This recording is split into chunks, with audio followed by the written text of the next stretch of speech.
दोस्तों, बहुत साल पहले की बात है। भारत के एक छोटे से गांव में मोहन नाम का एक साधारण इंसान रहा करता था। उसके पास ज्यादा कुछ नहीं था, ना बड़ी जमीन, ना ऊंचा मकान, ना बैंक में जमा पैसा। बस एक छोटा सा घर था जिसमें वो अपनी पत्नी सुनीता के साथ रहता था।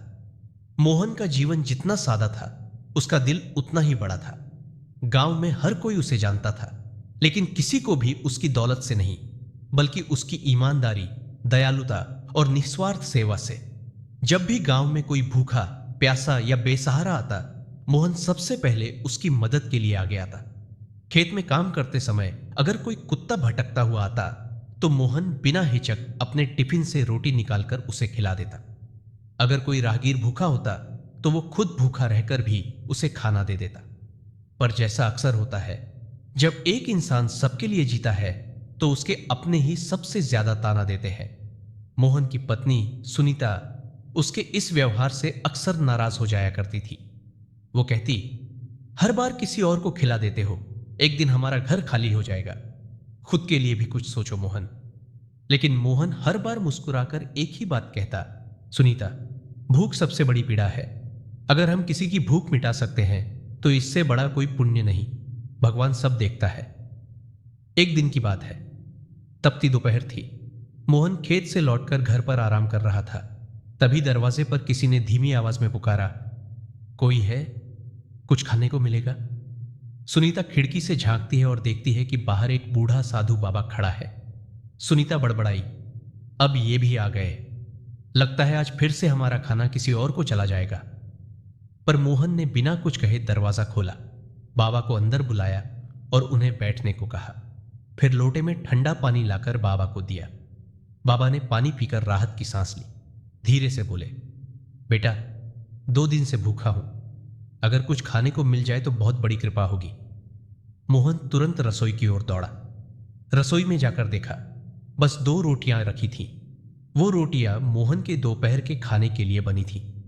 जैसे ही वो उन्हें उठाने लगा, सुनीता ने रोकते हुए कहा, ये रोटियां तुम्हारे लिए हैं।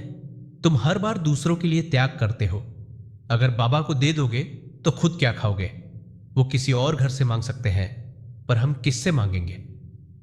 मोहन कुछ क्षण चुप रहा, फिर बहुत ही शांत स्वर में बोला, सुनीता, भूखा इंसान इंतजार नहीं कर सकता। वो 2 दिन से भूखे हैं, और अगर मैं उन्हें खाना न दूं, तो शायद ये आखिरी मौका हो उनकी मदद करने का। भगवान हमारी भूख भी देखता है। अगर हम दूसरों के लिए कुछ छोड़ दें, तो वो हमारे लिए जरूर इंतजाम करता है।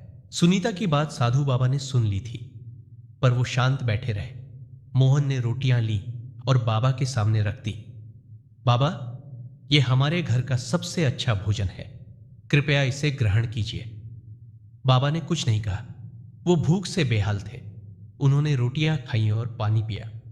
कुछ देर बैठने के बाद वो उठे और बोले, बेटा, एक चीज देना चाहता हूं तुम्हें। उन्होंने अपनी झोली से एक सोने की कटोरी निकाली। वह चमक रही थी। मोहन ने उसे देखा और हैरान रह गया। बाबा, मैं इसे नहीं ले सकता, यह आपकी है।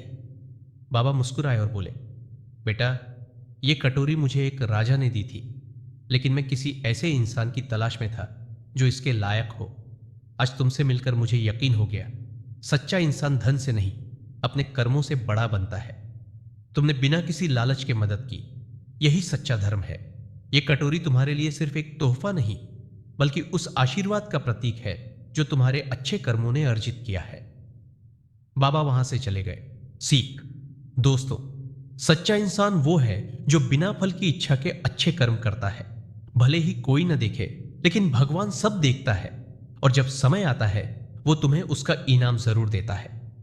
अंतिम संदेश, अगर यह कहानी आपके दिल को छू गई हो, तो इसे लाइक करें, नीचे कमेंट करें और इसे अपने दोस्तों और परिवार के साथ शेयर करें। हमारे YouTube चैनल को सब्सक्राइब करना न भूलें, क्योंकि हम लाते हैं ऐसी ही प्रेरक और सच्ची कहानियां जो आपके जीवन को छू जाए। धन्यवाद।